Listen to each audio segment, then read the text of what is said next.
Hello guys, my name is Archana Devi. I am Assistant Professor from Rajagiri School of Engineering, Kochi.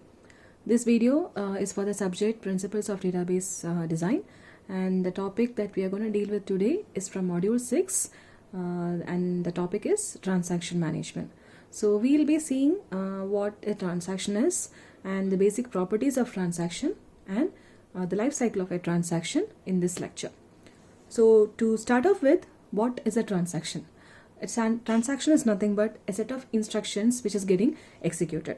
Okay, so here the set of instructions, say for example if you are trying to transfer an amount from one account to another account, so those you can call as a set of instructions, and that set of instructions becomes a transaction.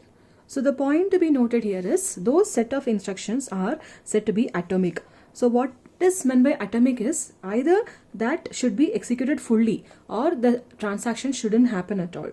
Now this is a very important property of transaction which we will see, that is the partial execution of transaction is not possible. So you've already seen in operating system that execution of programs, when those programs, okay, right, when those instructions are being stored in main memory, executions of those instructions can happen partially. Say one set of instructions will happen first and then the program will be interrupted, another program will start its execution. So partial execution of programs is possible, whereas partial execution of transaction is not possible. So the transaction, you can define it as it is an executing program that forms a logic unit of database processing, and it is atomic in nature. Okay, so the transaction, when you talk about the set of operation, inside a transaction, the basic operations can be database access operations, that is insertion, deletion, modification and retrieval operations in a database. So these basic database access operations which we say that happen in a database can basically be either a read operation or a write operation.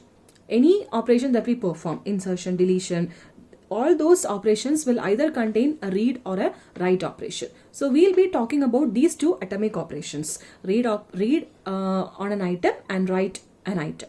So what are these two operations? So when you say read of x, okay, read the value of x, what exactly happens?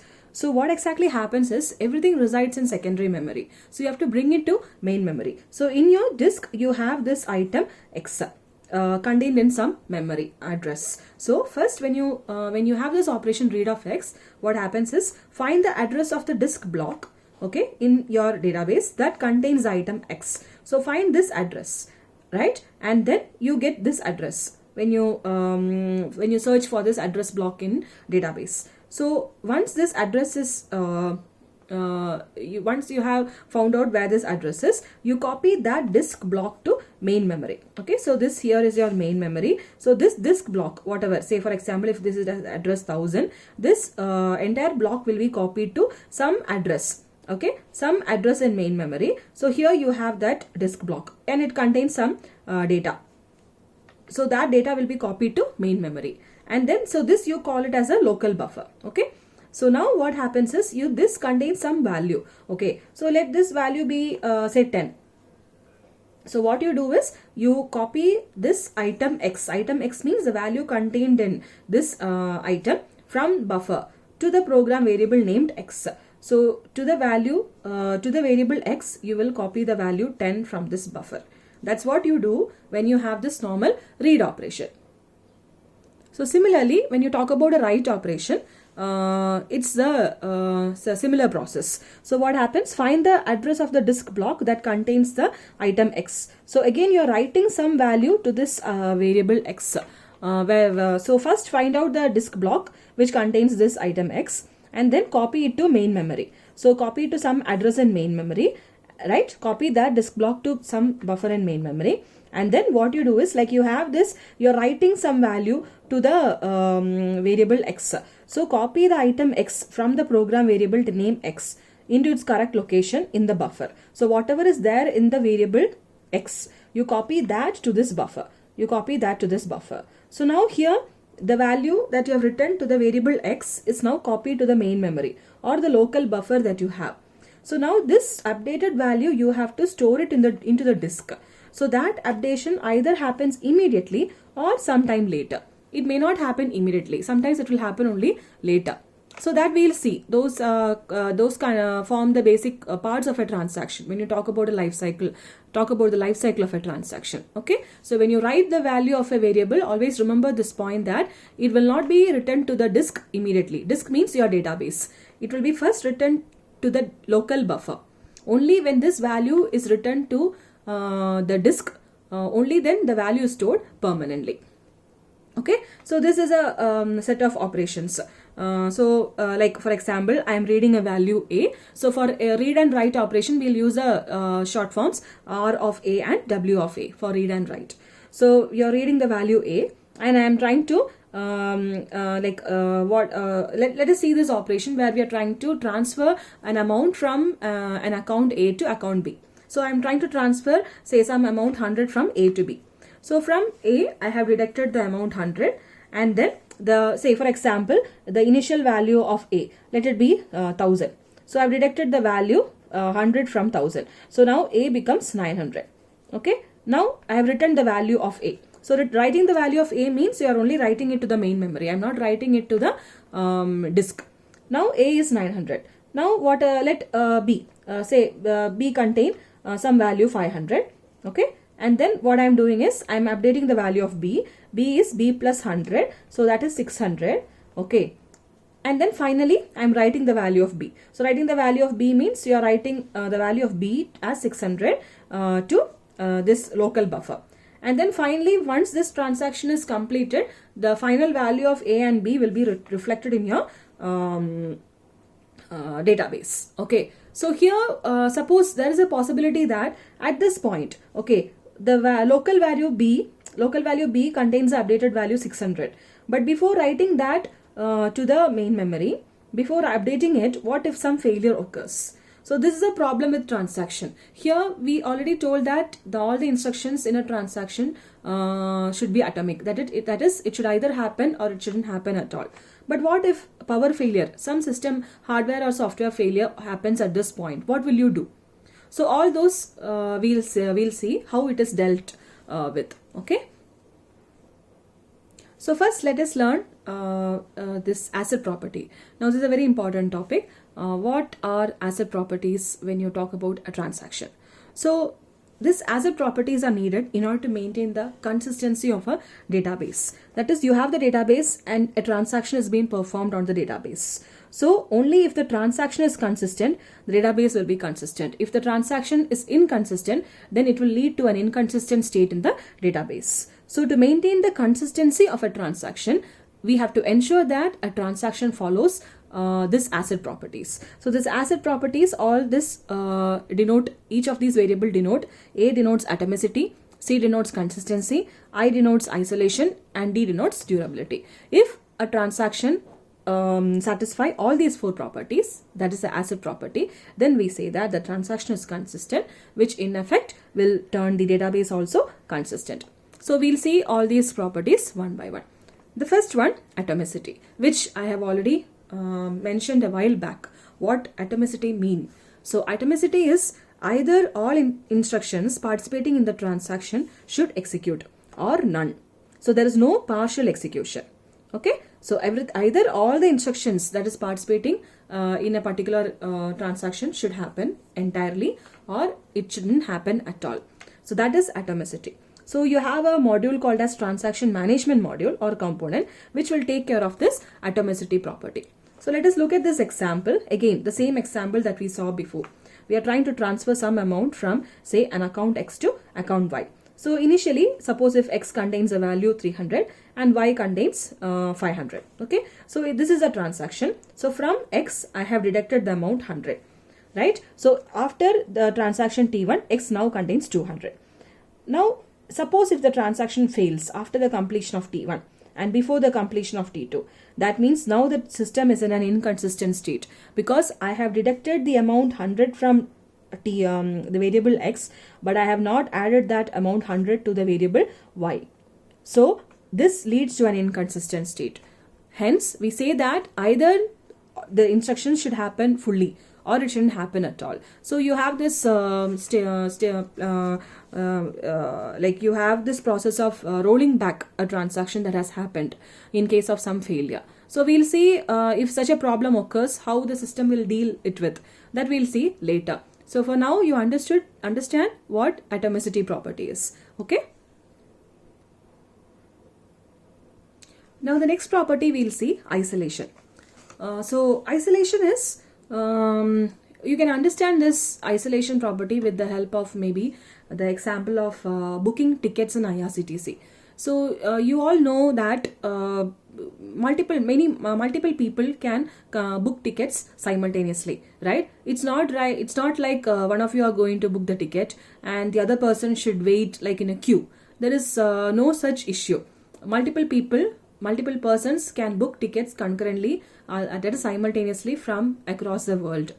So that is this isolation. That is, when you are booking a ticket, you have no idea that other people are also booking it. You are doing it in such a way that you have this isolation. That is, you are isolated from the fact that others are also doing the same transaction. So the transaction, this isolation property ensures that the execution of transaction concurrently will result in a state that is equivalent to a state achieved if these were executed serially in some order. This is the isolation property. Okay, say for example, when you talk about the case of ticket booking, say two persons are trying to book a ticket. Suppose if there are initially 10 seats. Okay, so there are two people, A and B, who wants to book the ticket. If you take the case where A and B are booking the ticket serially, one after the other. So if you take such a case, then A will first book the ticket, the number of tickets becomes 9, and then B will book the ticket and the number of tickets becomes 8. But there is a possibility that the two people can book the tickets concurrently, parallelly also. Simultaneously also it can happen. So what happens if these two transactions happen simultaneously? At the end, the number of tickets will come to 8. So even if you allow them to execute it serially, the number of tickets is 8. Even if they do it parallelly or concurrently, the number of tickets is 8. So this is a property, isolation property. This ensures that execution of transaction concurrently will result in a state that is equivalent to a state achieved if these were executed serially in some order. So I have few more points which I have written here. That is, multiple transaction can occur concurrently without leading to an inconsistent database. This is possible. Isolation property is possible. So the transaction occur independently without any interference. So the changes occurring, okay, so the thing to be mentioned here, to be taken care here is, the changes occurring in a particular transaction will not be visible to any other transaction until that particular change is written to memory or has been committed. Okay, this is very important. Only if this is ensured, then only you can achieve isolation property. That is, here we try to, okay, let us try to understand this with this example with whatever I have written. So there are two variables, x and y. X contains a value 400 and y contains a value 300 initially. So here you can see that this is transaction T1 and this is transaction T2. So T1 is trying to update the value of x. So after this statement, x now contains the value 500, right? So x value 500 has been written to the local buffer. Now the value of y is read, which is 300, and then the y value is deducted to 50. So now the y value is deducted to 50, which becomes 250, right? Y value is 50, but it is not written to, suppose before writing to the local buffer, if you are switching to transaction T2, what happens? Here x value is being read as 500 because it is written in memory, and y value before writing to memory I'm reading here. So before writing to memory means it's actually 300. So when you perform this operation, 500 plus 300, you get 800, and the value of z is actually written as 800 to memory. But what should be, suppose if these two transactions happen separately, right, serially, one after the other, what will be the value of y here? 250. So this 250 is what has to be written by the transaction T2. If it reads 250, the value of z will be 500 plus 250, which is in effect 750. So the value of z should be 750 and not 800. So here you can see that, suppose if we are not ensuring this property, that is, changes occurring in a particular transaction should not be visible to any other transaction until that particular change is written to memory, okay, or it has been committed. We'll see what this committed means. So here, before writing to memory, I tried to switch to the transaction T2 and I executed these instructions. If you do so, then you cannot achieve isolation. So isolation can be achieved only if you ensure this thing. That is, after writing to memory only, other transactions should read the updated value. So this is actually taken care by, you have this concurrency control component, which is very important. This component takes care of isolation property. How transaction achieves isolation property. So here, in order to avoid this, the transaction must take place in isolation. That is, in such a way that this transaction doesn't know this is happening, right? That is what isolation means. So yeah, this concurrency control component will take care of it, which we will see in the next lecture. Okay. Now the next property is durability. So in that asset, D stands for durability. So durability is very simple. What it means is, once a transaction has completed its execution, all the updates and modifications to the database are stored in and returned to disk. Okay, and they persist even if a system failure occurs. That is, from main memory, the value you are writing to the disk. So once they are being returned to disk, the system ensures that write operation to disk is permanent. It is persistent. Even if any hardware or software failure occurs, those value will be there in your database for sure. That's what durability means. So it is permanent and stored in non-volatile memory. Durability. Okay, so this is a part where you're writing the value to the disk, not your local buffer. From the local buffer, you're writing to the disk. So this, how durability is ensured is, you have this module called as recoverability management component that will take care of durability. Okay.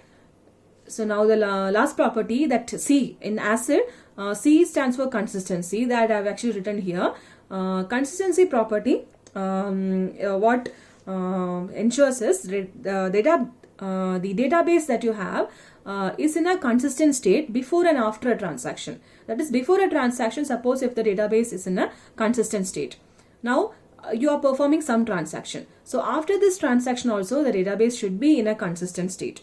Like all this ensures that the integrity constraints which you have ensured, which you have enforced on a particular data, should remain the same even before and after a transaction. That is this consistency.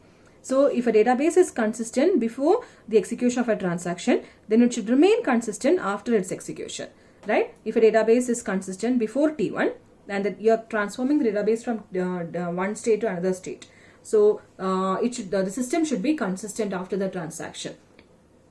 Say for example, if you look at these two transactions, here I say that before this transaction, before executing T1 and T2, these are the set of transactions which we are taking together.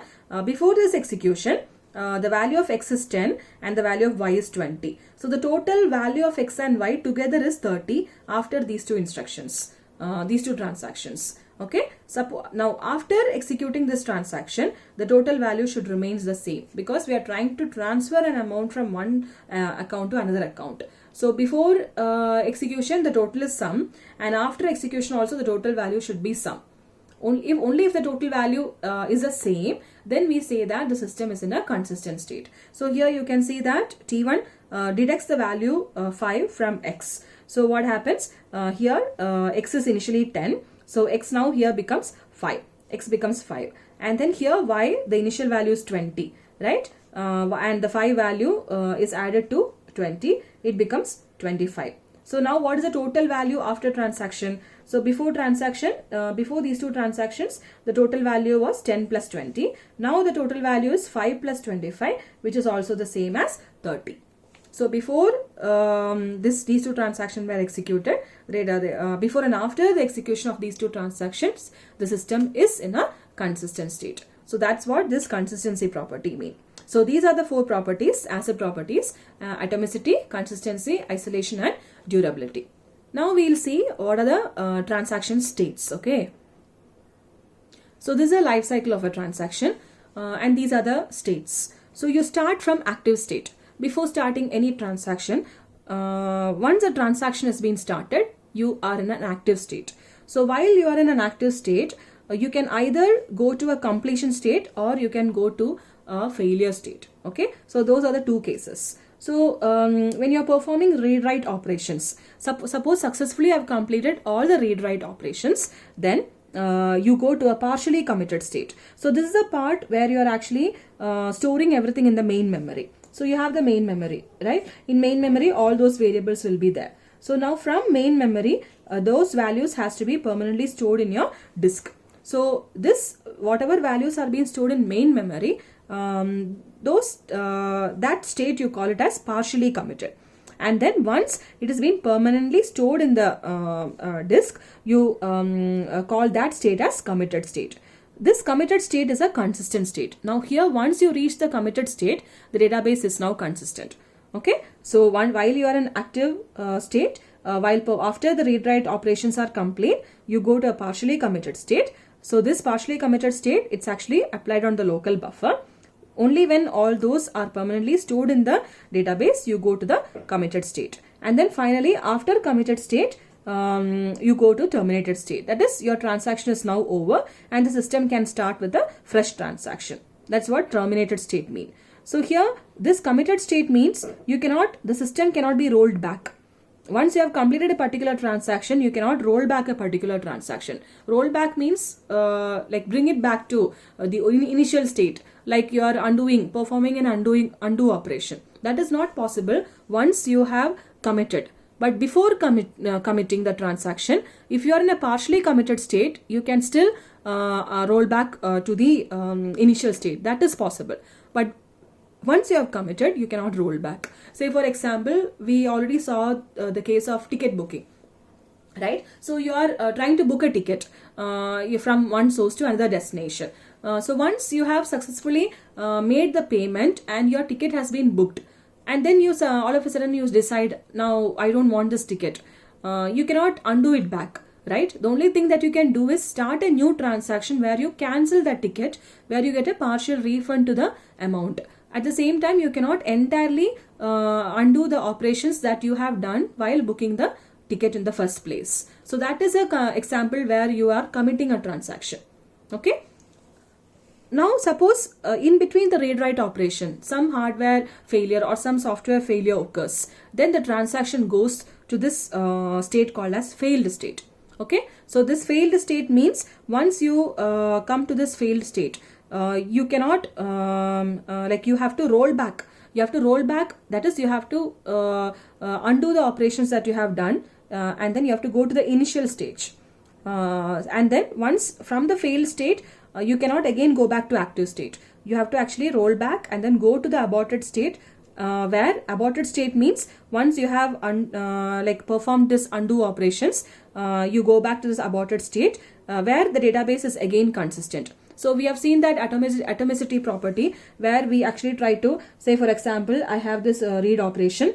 I am trying to detect the value x5 from x, and then I am writing x, and then again say, for example, I have this read y I am trying to update, and then I have write y. Suppose if you have these set of instructions at this point of time, suppose if there is a failure. Suppose the initial value of x is 20. Here I am detecting the value of x by 15. So x has now become 15 by 5. Detecting by 5, x has now become 15. Suppose if there is a failure that is occurring here, I can undo the operations. So I can roll back. So roll back means you go back and then all the write operations that you have performed, you will undo it. So here I have written the value of x as x minus 5. So again, I will do the reverse of this operation. This operation will not be performed. So x will not be detected to 15. Again, the value of x will be rolled back to the initial value 20. So that is how you actually undo the operation. Now again, once the aborted state, once the transaction reaches the aborted state, you are in a consistent state.